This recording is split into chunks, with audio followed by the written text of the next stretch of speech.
Mesdames et messieurs, bonsoir. Nous sommes le jeudi 20 janvier. Bienvenue dans le journal de la rédaction et tout de suite les titres. Nicolas Sarkozy à Châtillon-sur-Indre aujourd'hui pour faire ses vœux aux acteurs de la santé et du soin. L'occasion de revenir sur les réformes en cours dans le domaine de la santé et de la prise en charge des personnes âgées dépendantes. Le président de la République en a d'ailleurs profité pour visiter le centre hospitalier de Châtillon-sur-Indre.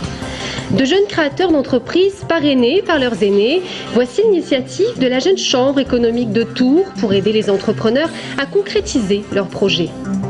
Les lycéens font vœu dès aujourd'hui pour choisir leur enseignement supérieur. C'est en s'inscrivant sur le site Admission Post-Bac qu'ils peuvent émettre jusqu'à 36 vœux concernant différentes filières. Nous en parlerons avec Jocelyne Dessouches, conseillère d'orientation et psychologue. Une galerie d'art qui expose des œuvres en petit format seulement. C'est le cas de la galerie 213 à Tours qui rassemble le travail d'artistes tourangeaux, photographes, peintres, mais aussi créateurs de bijoux. Une exposition riche et variée. Nicolas Sarkozy à Châtillon-sur-Indre aujourd'hui pour faire ses vœux aux acteurs de la santé et du soin. L'occasion de revenir sur les réformes en cours dans le domaine de la santé et de la prise en charge des personnes âgées dépendantes. À cette occasion, le président de la République a visité le centre hospitalier de Châtillon-sur-Indre, Florent Carrière et Julien Gauthier. Le centre hospitalier de Châtillon-sur-Indre, un exemple pour le chef de l'État. Il regroupe notamment unité Alzheimer, service de soins gériatriques et maison de santé pluridisciplinaire. Une mutualisation qui permet de faire des économies et de lutter contre la désertification médicale. Donc nous allons poursuivre la réforme de l'hôpital en facilitant la mutualisation des services, en créant des synergies, en encourageant la coopération entre établissements. Les communautés hospitalières de territoire et les groupements de coopération sanitaire permettront d'assurer cette cohérence globale et de tirer les meilleurs atouts en faisant travailler ensemble le public et le privé, la médecine de ville et l'hôpital, les établissements entre eux, comme je l'ai vu ce matin. Les syndicats dénoncent une casse du système de protection médicale. Nicolas Sarkozy répond maîtrise des coûts, car cette année encore, le budget alloué aux dépenses de santé devrait croître de 2,9%. On voit qu'il a confiance en vous. Ils vous reconnaissent. 2011, année utile pour le chef de l'État, avec la réforme de la dépendance, un sujet qui a concerné plus d'1 million de personnes en 2010. La ministre des Solidarités, Roselyne Bachelot, est chargée de mener une concertation. Ses conclusions sont attendues d'ici l'été et devraient se traduire par une refonte de l'APA, l'aide personnalisée d'autonomie. L'allocation personnalisée d'autonomie ne permet pas de payer une maison de retraite spécialisée ou les aides à domicile qui leur sont nécessaires. Tout le monde le sait. Il y a très exactement 20% des familles qui peuvent payer la maison de retraite de la personne dépendante. Lors de son discours, le chef de l'État est également revenu sur l'affaire du Mediator. Il a appelé une refonte totale du système de pharmacovigilance. Tous les acteurs du médicament devraient être associés à cette réforme sous la houlette de Xavier Bertrand. Les décisions sont attendues avant l'été.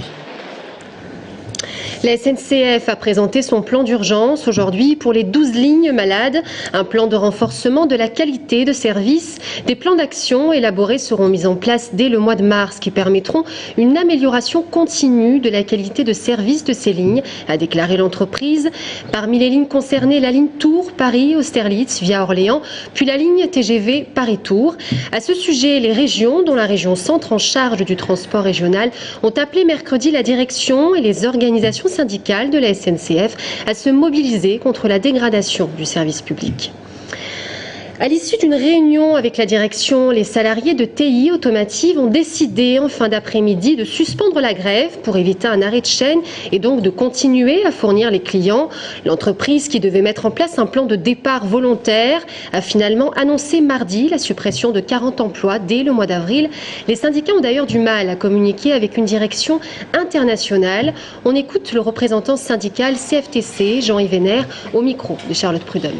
Le dialogue est très compliqué puisque notre directeur européen allemand, qui parle en anglais à notre directeur général intérimaire qui fait partie d'un cabinet allemand aussi, et qui nous retraduisent en français. Donc vous imaginez bien que c'est très compliqué parce que c'est des traductions et ça prend du temps et c'est très lourd à gérer. Puis l'entreprise SES, le fabricant de panneaux de signalisation, va supprimer 106 emplois, dont 40 en Touraine. Des mesures de restructuration dues à la baisse des commandes des collectivités locales et à la baisse des prix. Une baisse des prix qui s'explique notamment par des ententes illicites. La jeune chambre économique de Tours lance le projet Insert Entreprise, un dispositif qui permet aux créateurs d'entreprises issus des quartiers sensibles de lancer leur projet. Une aide aboutie puisque chaque entrepreneur a son propre parrain qui l'aide à concrétiser son projet. C'est le cas d'Inès Bill, créatrice de bijoux, Agnès Michaud. Ouvrir une boutique de bijoux fantaisie, tel est le rêve d'Inès. Actuellement vendeuse dans un magasin du centre-ville, elle se renseigne parallèlement pour qu'aboutisse son projet. J'ai commencé très jeune à m'intéresser aux bijoux, aux perles, j'adorais ça. Et puis du fil en aiguille, je me suis dit mais pourquoi je n'essaierais pas de les vendre. J'ai suivi quelques cours en fait au RIL pour que je puisse au moins être rodée par rapport à certaines formalités. Donc à la suite de ça maintenant, j'ai été un peu plus fixée sur mon projet. Des cours au RIL, le réseau d'initiatives locales pour l'emploi, mais aussi et surtout les conseils avisés d'un parrain aguerri. Concrètement, on va échanger avec la commission de la Jeune Chambre et finalement elle et moi sur comment l'aider à créer sa propre collection et puis ensuite comment la présenter, sur quelle structure, peut-être dans un grand magasin aux côtés de cosmétiques et aux côtés de choses qui sont proches de cette sensibilité. Si la jeune chambre économique de Tours a choisi de baser son action Insert Entreprise sur un parrainage, c'est que le dénominateur commun à tous les projets, c'est le facteur humain. Je pense que c'est l'humain qui fait la différence dans beaucoup de projets. La technique, la pratique, c'est une chose, c'est indispensable, mais l'humain est souvent ce qui est le déclic de la réussite. Et je crois que si ces projets ce soir permettent une réussite pour la majorité d'entre eux, on aura déjà réussi un très beau challenge.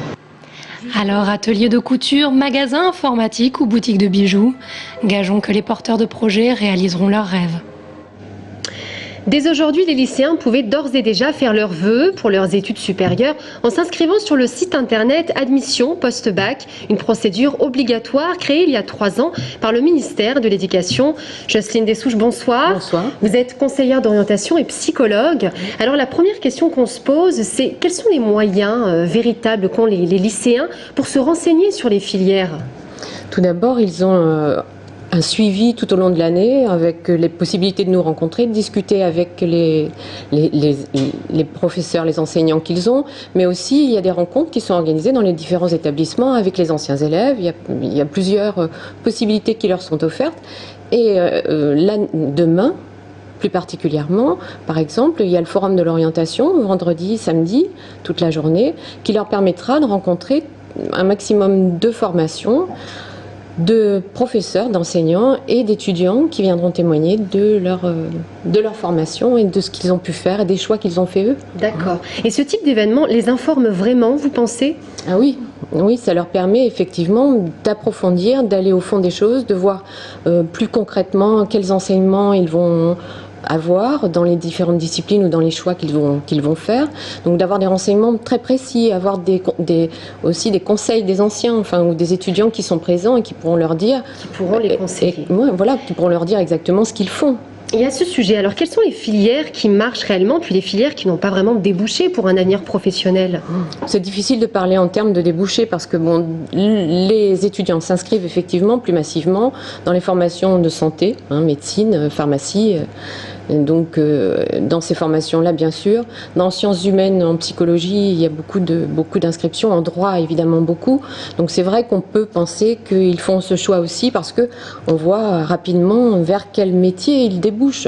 Ce sont des métiers qu'on se représente assez facilement. Maintenant, il y a des étudiants qui vont vers des filières de lettres ou d'histoire ou de philosophie, qui en moins grand nombre, qui pour autant sont intéressantes du point de vue Puis j'imagine aussi de la culture qu'ils absorbent et qu'ils peuvent, voilà, dont on peut, enfin, qui peuvent être utiles dans le cadre de l'entreprise de la même façon. Puis j'imagine aussi qu'avec la conjoncture économique, je pense que maintenant les lycéens, les futurs étudiants ont tendance à s'orienter vers des filières où ils vont être sûrs de pouvoir trouver un emploi. C'est surtout ça maintenant qui a véritablement changé. Donc il y a aussi ça. C'est vrai que cet effet-là, l'effet de crise, on peut le ressentir dans les formations professionnelles. C'est-à-dire qu'ils s'orientent aussi beaucoup vers des formations professionnelles de type DUT, BTS, des formations licence professionnelle en 3e année. Mais pour autant, ce qu'on constate, c'est que s'ils vont vers ces formations-là, ils poursuivent les études souvent vers des masters. Et donc, voilà, il y a des poursuites d'études quand même qui se font. Donc, bon, dans les choix, c'est un peu difficile de poser des catégories comme ça. C'est un petit peu compliqué. Hein. Merci beaucoup, compliqué que ça. Jocelyne Dessouche, d'être venue sur ce plateau pour nous en parler. Le prototype de l'ombrière photovoltaïque mobile était présenté ce matin à Joué-les-Tours. Créé par le groupe Hervé Thermique, il s'agit d'une station autonome et mobile de recharge d'énergie pour les véhicules électriques.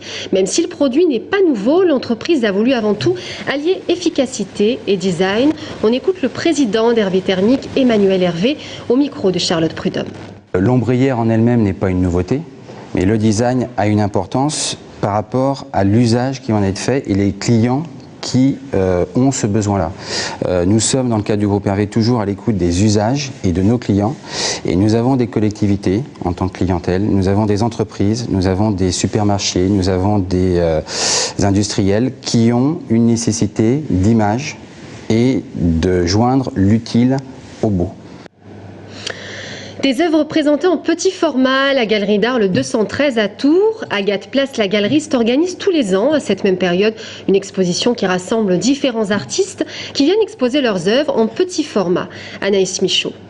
Pour les passionnés d'art, la galerie Le 213 est devenue un lieu incontournable. Pour eux, mais pas seulement. En effet, lorsqu'elle a été fondée en 2008, c'était dans le but de démocratiser les expositions. Et depuis 3 ans, pour fêter l'année qui commence, c'est le même rituel. Tous les mois de janvier, depuis 3 ans, l'expo des petits formats s'organise. Cette année, le parti pris, c'était vraiment de montrer des artistes tourangeaux. Donc là, il y a 8 artistes qui sont que de Tours et de montrer aussi un éventail assez large de leurs compétences. Peinture, sculpture, photo, bijoux sont autant de domaines artistiques mis à l'honneur au 213 pour le plaisir des yeux et en toute convivialité. C'est extrêmement agréable de venir ici. C'est l'occasion de retrouver au moins une fois par an les autres artistes qui exposent là. Et de voir leur évolution ou la façon dont ils ont mené leur petit bout de chemin. Et puis incontestablement, ça m'apporte quand même la possibilité de toucher une clientèle que moi, de mon côté, j'aurais pas forcément l'occasion de rencontrer, de côtoyer sur d'autres expositions. Vous l'aurez compris, aucune forme d'art n'est laissée pour compte.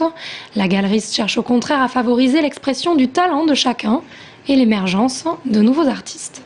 Je considère qu'elle fait un travail elle découvre des jeunes talents qu'elle met en avant, qu'elle pousse.